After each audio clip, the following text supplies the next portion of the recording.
Shortly after my grandparents passed away, my parents showed up claiming they owned the house and told me to leave, but I had already secured the entire estate in a trust and said not gonna happen. I'm 28 years old, and I never thought I'd be fighting my own blood over what my grandparents built. The moment I graduated with my accounting degree, my very first priority was making sure their $3 million estate was locked down tight in a trust. Why? Because I'd been watching the vultures circle for years, and those vultures were my parents and my sister. To really understand why I went to such lengths, you need the full backstory. This isn't just about money or property. This is about 2 decades of manipulation, entitlement, and watching people who were supposed to be family treat the kindest souls I ever knew like walking bank accounts. So buckle up, because this gets messy. My grandparents Frank and Dorothy Bennett raised me from age 5. My biological parents Gerald and Patricia basically dropped me off at their doorstep to chase big careers in another state. But honestly, what they were really chasing was a life free from responsibility, bouncing between one get-rich scheme after another. Every single one crashed and burned spectacularly. I still remember that day they left me. I was 5 years old, standing in my grandparents' driveway with a small suitcase and my stuffed bear. Mom was crying these fake tears while Dad kept checking his watch. It's just temporary, they kept saying. Just until we get settled in our new jobs. Those new jobs were selling some miracle water filtration system that turned out to be a pyramid scheme. They lost everything within 6 months. But by then I was already settled with Frank and Dorothy, already calling them Grandma and Grandpa, already feeling more at home than I ever had with my biological parents. My childhood home wasn't just any house. It was this gorgeous Victorian in a historic Philadelphia neighborhood built in 1887 with original woodwork, stained glass windows, and a wraparound porch that creaked in all the right places. The house had been in Grandpa Frank's family for 3 generations. His grandfather had been a successful merchant who'd built it for his growing family. And it had passed down through the years, each generation adding their own touches while respecting the original character. And it wasn't just the house.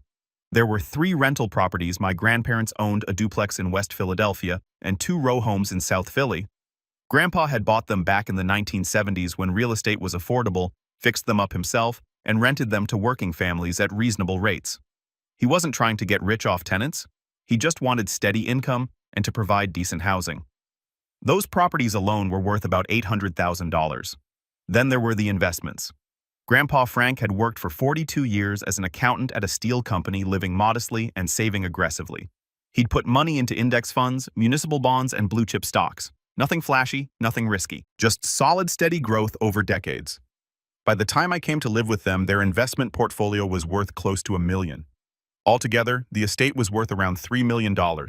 No small change. But for me, it was never about the money. That house was home. It was where I learned what real family actually felt like. Every morning, I'd wake up to the smell of Grandma Dorothy's fresh-baked muffins, blueberry on Mondays, chocolate chip on Fridays, and banana nut on Wednesdays. She had a whole rotation system. Rise and shine, little numbers guy she'd call out from the kitchen long before I even dreamed of becoming an accountant. The nickname started when I was 7 and spent an entire afternoon sorting my baseball cards by statistics instead of playing outside. Grandpa Frank taught me how to fish at the local park with endless patience. Even when I kept tangling my line or dropping the bait bucket into the water, he'd just laugh, untangle everything, and show me again. Patience, Tyler. He'd say, "Good things come to those who wait." Fish job's the right person to spend your life with. Rushing never helps. In the evenings, we'd sit in the library, and yes, they had an actual library, a whole room lined with floor-to-ceiling bookshelves that Grandpa had built himself. Each of us would have our own book, and we'd read in comfortable silence, occasionally sharing passages that caught our eye. Grandpa loved historical biographies. Grandma preferred mysteries. I worked my way through everything from Hardy Boys to eventually financial journals. Sunday mornings were sacred. Grandma would make this elaborate breakfast: eggs, bacon, homemade biscuits, fresh fruit salad. We'd sit around the dining room table for hours talking about everything. Current events, history, what I was learning in school. They treated me like an equal, never talking down to me, always interested in my opinions, even when I was just a kid. From them, I learned the values that shaped my entire life: honesty, hard work, responsibility, integrity. Grandpa always said, "Your word is your bond, Tyler. Break it, and you lose something you can never buy back." He lived by that principle. If he told a tenant he'd fix something, it got fixed. If he promised me we'd go fishing Saturday, we went fishing Saturday. Rain or shine. Grandma always pushed for education and independence. A person must be able to stand on their own 2 feet. She'd say usually while teaching me how to cook or balance a checkbook or change a tire, especially when others try to knock them down. She'd grown up during the Depression, seen her own family lose everything, and was determined I'd have the skills to survive anything life threw at me. Little did I know how prophetic those words would turn out to be. My relationship with my biological parents and my younger sister Lindsay was complicated at best. Actually, complicated is too generous. It was basically non-existent, except when they wanted something. They'd show up maybe twice a year, usually around Christmas when gifts were expected, or randomly when they needed cash. I learned to recognize the pattern. Dad would call a few days ahead, suddenly interested in how I was doing, asking about school, acting like a real father. Then they'd arrive with these big smiles and elaborate stories about whatever venture they were involved in. Now every visit followed the same tired script. First came the over-the-top affection hugs that lasted too long. Compliments that rang hollow, questions about my life that they didn't actually want answers to. Then casual observations about how big the house was, how much the neighborhood must have appreciated subtle mentions of Grandpa's investments. This would culminate in some teary story about unexpected expenses. The car broke down, medical bills from some mysterious ailment, an investment opportunity that just needed a little capital to take off, business expenses that insurance didn't cover. Always something, always urgent, always requiring money right now. And the requests for loans, they were never repaid, not once in 23 years. I remember one particular Christmas when I was 12. Dad spent the entire visit talking to Grandpa about his latest scheme, selling prepaid legal services door to door. He needed $5,000 to buy his territory and get started. "This is it, Pop," he kept saying. "This is the one that's going to make us rich." Grandpa gave him $3,000. By March, the company had been shut down by the state attorney general for fraud. Dad never mentioned paying Grandpa back. When I asked about it years later, Grandpa just shook his head.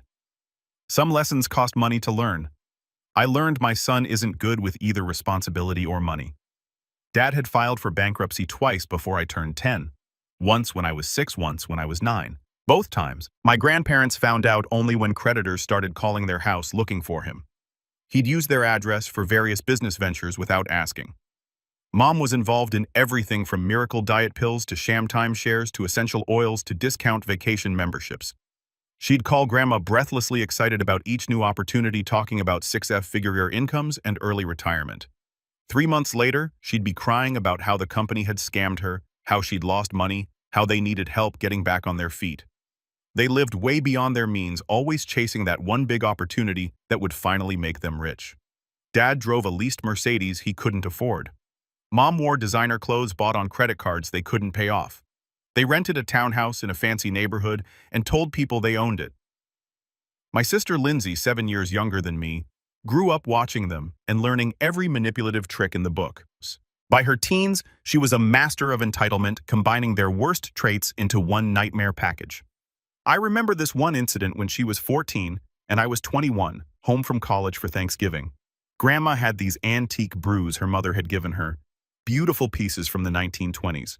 Not worth a fortune, but priceless and sentimental value. Lindsay stole 3 of them during dinner, pawned them the next day for $200, and used the money to buy concert tickets. When Grandma noticed they were missing and asked about it, Lindsay cried and said she'd seen me looking at them, implying I'd taken them. My parents immediately blamed me. Didn't even question her. Only when the pawn shop called Lindsay had been dumb enough to use Grandma's name. Did the truth come out? My parents' response: "She's just a teenager. They make mistakes." At least she didn't break them. Another time, Lindsay used Grandpa's credit card number, which she'd memorized from seeing it lying around, to buy $1,500 worth of clothes online. When the bill came, she claimed she thought it was okay, because family shares things. Mom defended her, saying we should be teaching her financial responsibility, not punishing her for confusion. Grandpa paid the bill. He always paid, but I could see it wearing on him. The disappointment that his own son had raised such a manipulative child. "Your sister should come live with us too," Grandma once suggested after a particularly awful visit, where Lindsay had stolen money from my wallet and tried to blame it on the mailman. Maybe if we raised her, she'd turn out different, but my parents refused. Lindsay was their baby, the child they could manage to parent, because frankly she demanded so little actual parenting. She'd learned early that tears and manipulation got her whatever she wanted. Why would they give that up? The truth was, my parents couldn't handle a kid who needed actual care and attention. That's why they dumped me on my grandparents in the first place. But Lindsay, she was easy. She entertained herself, demanded things instead of love, and never asked uncomfortable questions about where they disappeared to for weeks at a time. As my grandparents aged and their health declined, the family dynamic got increasingly tense. I was in college by then, splitting my time between classes and helping care for them. And that's when my parents' interest in the estate became less subtle and way more aggressive. Dad started calling constantly, asking pointed questions about their health, their will, their financial advisors. Mom would email links to retirement communities, subtly suggesting the house was too much for them to manage. Each visit became stressful, filled with hushed conversations that abruptly stopped the moment I walked into a room. Through all my school years, I excelled academically, fueled by my grandparents' unwavering support. While other kids got new phones or trendy clothes, my grandparents invested in books, museum memberships, educational trips. When I turned 16, I started working part-time at the local library to help with expenses. They insisted it wasn't necessary, but I saw how prescription costs and property taxes were straining their fixed income. My decision to study accounting was heavily influenced by something that happened in our neighborhood when I was a senior in high school. An elderly couple, the Hendersons, lost everything when their son convinced them to sign over power of attorney, then completely emptied their accounts. The helplessness, the utter betrayal they experienced, it haunted me. I knew then that I wanted to understand finances well enough to prevent that kind of injustice, especially for vulnerable seniors. College was incredibly challenging, while my grandparents' health declined fast. Grandpa developed serious heart problems requiring multiple surgeries. Grandma was diagnosed with early-stage dementia. I chose a local university so I could live at home and help care for them, turning down scholarships to fancier schools elsewhere. During my final year, I was taking classes all day, studying all night, and shuttling them to endless medical appointments in between. Grandpa had appointments with his cardiologist, his primary care doctor specialists for his kidney function. Grandma needed regular check-ins with her neurologist, plus various tests to monitor the progression of her dementia. I became expert at reading insurance forms, understanding medical jargon, advocating with doctors and nurses. I learned which medications couldn't be taken together, which symptoms required immediate attention, how to handle Grandma when she got confused and scared. It was utterly exhausting. I'd be up at 6 a.m. to help Grandpa with his morning medications and breakfast. Leave by 7:30 for my first class, come home at lunch to check on them. Head back for afternoon classes, then spend evenings cooking dinner, helping with evening medications, and studying late into the night. My social life was non-existent. Dating was impossible. Friends from class would invite me out and I'd have to decline because I needed to be home for medication schedules. But they had sacrificed so much for me. This was just what family does. This was what real love looks like. Showing up even when it's hard, especially when it's hard. The day I graduated from college was bittersweet. It was a beautiful spring morning in May, one of those perfect Philadelphia days where the temperature is just right and everything seems possible. Standing there in my cap and gown, scanning the audience from the staging area, I spotted Grandpa in his wheelchair oxygen tank, humming beside him. Getting him to the ceremony had been a major undertaking. I'd rented a medical transport van coordinated with the university about wheelchair accessibility, arranged for portable oxygen, but he'd insisted on being there despite his doctor's concerns. Grandma sat next to him in her Sunday best, sometimes looking confused about where we were, but always smiling broadly when our eyes met. During the ceremony, I could see her asking Grandpa questions, probably wondering what we were doing here, and him patiently explaining over and over that their grandson was graduating.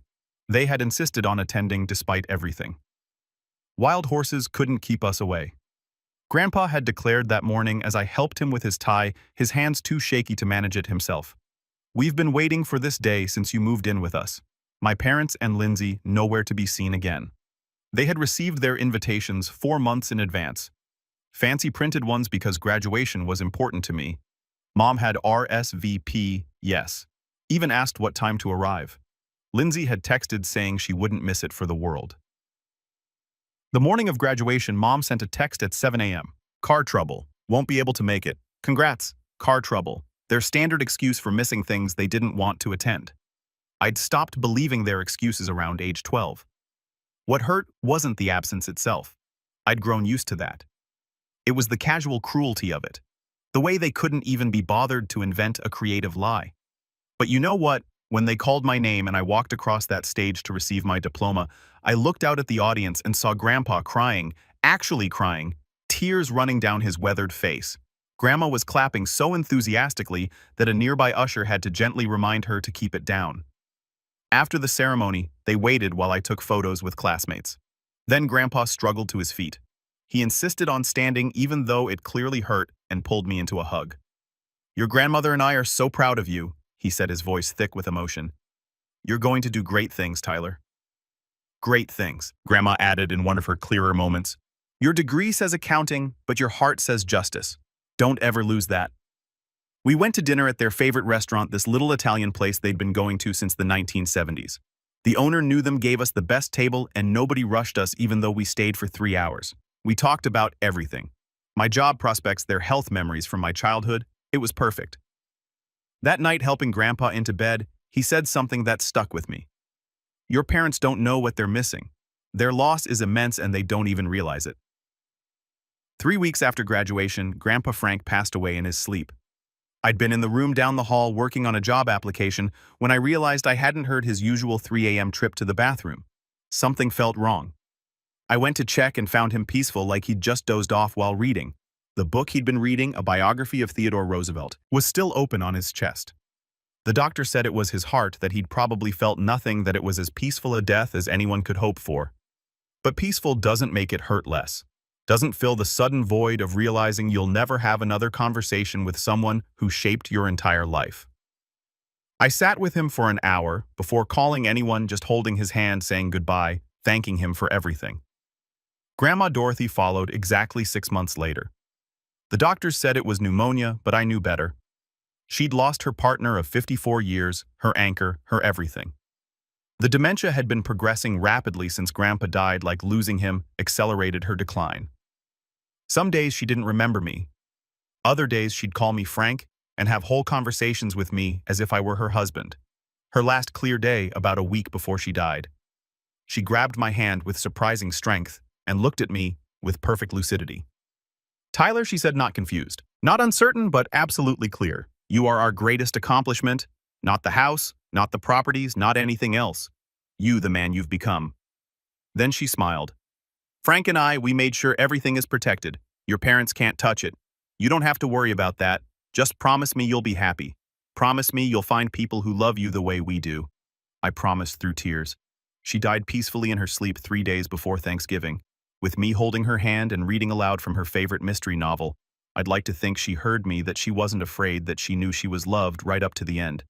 Standing at her bedside as she took her final breath, holding her frail hand, I made a silent promise to protect everything they'd built, everything they'd taught me, everything they'd sacrificed to give me a better life than their own son had managed. The funeral was surreal. My parents and Lindsay suddenly appeared. Dressed in expensive black clothes, I knew they couldn't afford playing the role of grieving family members. They were particularly attentive to elderly relatives and neighbors, collecting business cards from my grandparents' estate attorney and financial advisor, like they were networking at a conference. Dad kept asking when the reading of the will would happen, like we were in some old movie. What they didn't know was that I'd already been working behind the scenes for months. You see, about a year before Grandpa passed, during one of his lucid moments between hospital visits, he'd pulled me aside. "Tyler," he said, gripping my hand with surprising strength, "I know what your parents are like. I'm not a fool. Your grandmother and I have been watching them circle like sharks for years." He'd paused, taking a labored breath. "We're putting everything in a trust with you as the trustee. It's the only way to protect what we've built. But you need to be smart about this. Don't tell anyone until it's absolutely necessary."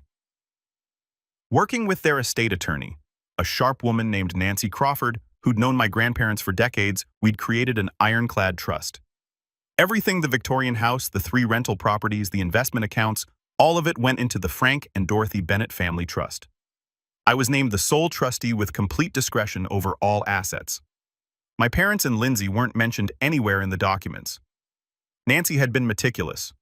"Your grandparents were very clear about their wishes," she told me during one planning session.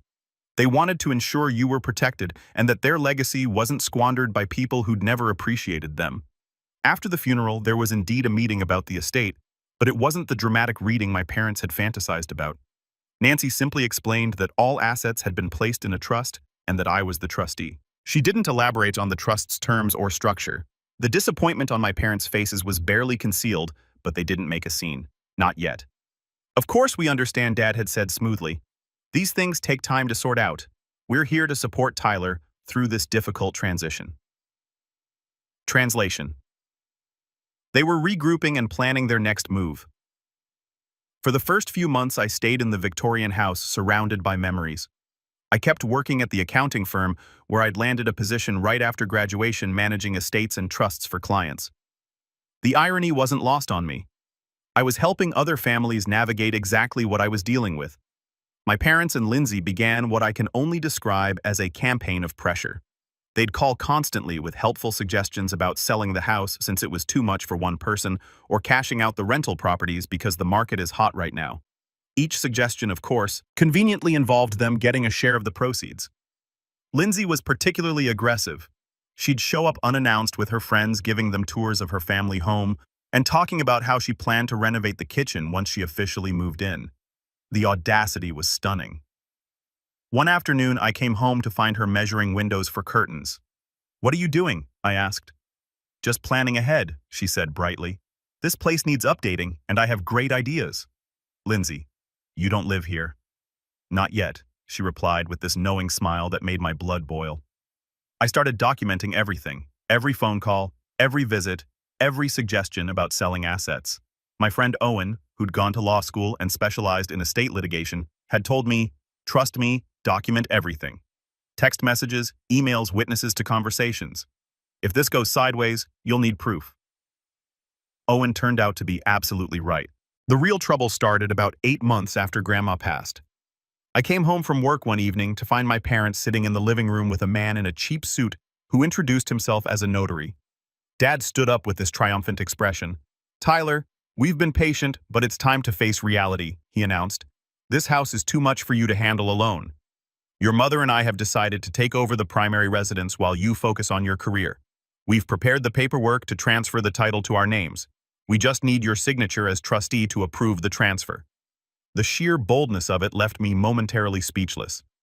They'd brought a notary to my house without warning, expecting me to just sign over a multi-million-dollar property because they'd decided it was best. "This is my home," I said quietly, "and I'm not signing anything." Mom's face crumpled into tears, her signature move. "How can you be so selfish? We're your parents. After everything we've done for you, what have you done for me?" The question came out sharper than I intended, but I was done pretending. "You dropped me off here when I was 5 and barely visited. Grandpa and Grandma raised me. They paid for my education, took care of me when I was sick, showed up for every important moment. Where were you chasing your next big scheme?" Dad's face red. "We're still your parents and we have rights. This house belonged to my father, which means it should pass to me, not to some grandkid who got lucky with a trust." "Grandpa knew exactly what he was doing when he created that trust," I replied. "Now please leave, all of you." They left, but not before Dad promised, "This isn't over. You'll regret this." The next few weeks were tense. My parents hired some budget attorney who sent threatening letters about challenging the trust and undue influence. Nancy laughed when she saw them. "These are empty threats," she assured me. "The trust was properly executed. Your grandparents were of sound mind, and you have documentation of their intentions. They're bluffing." But I knew my parents weren't done. They were just changing tactics. Then came last week, the week that proved just how low they'd sink. I'd taken a few days off work to visit Owen upstate for his birthday. When I came back Friday afternoon, I found my parents and Lindsay standing on my porch with the smug I'd ever seen. Tyler, Mom called out cheerfully, "We're so glad you're home. We need to talk." Something about their confidence immediately put me on alert. They weren't nervous or angry. They were triumphant. "We've had the house signed over to our names," Dad announced without preamble. "Everything's been transferred. We spoke with the county recorder's office, filed all the necessary documents. You have until Friday to move out. We're being generous, giving you 5 days."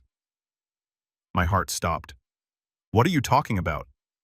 Lindsay pulled out a folder with official-looking documents. "We found a sympathetic judge who understood that the trust was invalid due to undue influence. The house has been transferred to Dad's name as the rightful heir. It's all legal and final." I stared at the paper she was waving, my mind racing. "Let me see those." "No need," Dad said, pulling the folder back. "You'll get copies when you move out. We're being very reasonable about this. You can take your personal belongings, but all furniture and fixtures stay. They belong to the house." "This is insane," I said, trying to keep my voice steady. "You can't just forge documents and steal someone's house." "Forge?" Mom gasped, hand to her chest. How dare you? Everything was done legally. The county has records. We filed everything properly. They weren't lying about filing documents.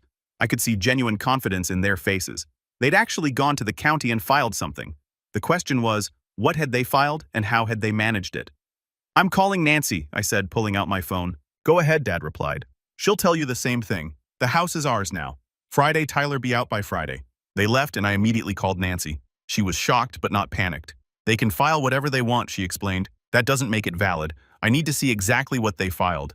Can you go to the county recorder's office Monday morning and get copies? That weekend was one of the longest of my life. I barely slept running through scenarios trying to figure out their angle.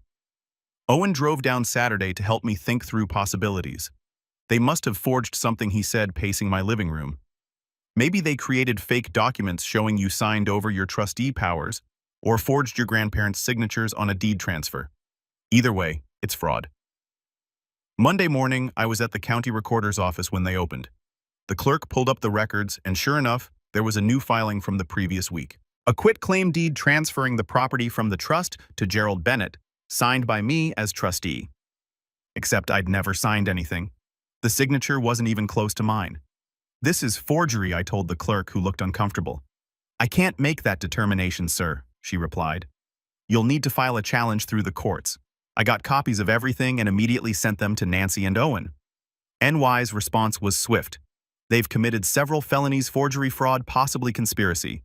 We need to act fast.